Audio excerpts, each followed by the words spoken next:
The asking price on most properties these days, certainly in the GTA, is quite frankly bait.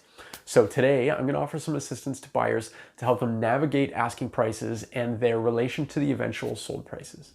Before I get into anything too technical, tip number one would be to ask you to stop paying attention to how much over asking a property sells for. Almost always, the asking price was never a reflection of a property's value on the market and was merely, again, bait, or what we sometimes affectionately refer to as a marketing price. My next piece of advice is that market knowledge is key to figuring out a property's value. It does not take my buyer clients long to figure out that a nice 3-bed, 2-bath semi in East York is going to cost anywhere from about 1.35 to 1.6, depending on a bunch of factors. So for the savvy buyer, the asking price isn't really all that relevant to them. Instead, they're looking at the location and the specs of the house to figure out the value.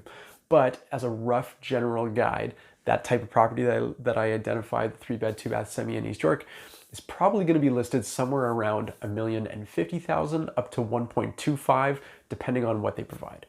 And if you don't have that market knowledge yet, then generally speaking, you can apply a percentage increase to a property's asking price to roughly figure out what it's going to sell for.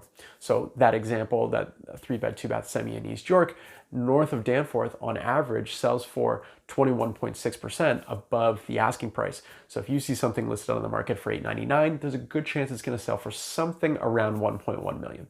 And while East York was just an example of one area, I think it's safe to apply around 15 to 20% to most house asking prices, and you'll generally see the range where the house may end up selling for. Now, condos right now are a little bit tricky. The condo market is fairly seller friendly right now, but condo seller confidence is not at an all-time high like house seller confidence is, because the condo market did see some price declines from roughly about September to early winter of 2020. But a quick rule you can use for condos is this. If the condo building that you're looking at is not brand new within the last, let's say, about 2 years, then take $1,000 and multiply it by the square footage of the condo that you're looking at. And that will help you arrive at a rough general value of what that condo may be worth. Now, if the building is fairly brand new within the last, let's say, 1 to 2 years, then I would increase that number to about $1,100. My last statement is hard to make without bias, but I'll say it anyway. Work with a realtor. If you have a budget of $900,000 and a great place comes on the market at $899,000, you have an expert that you can lean on to ask, will this sell in our range?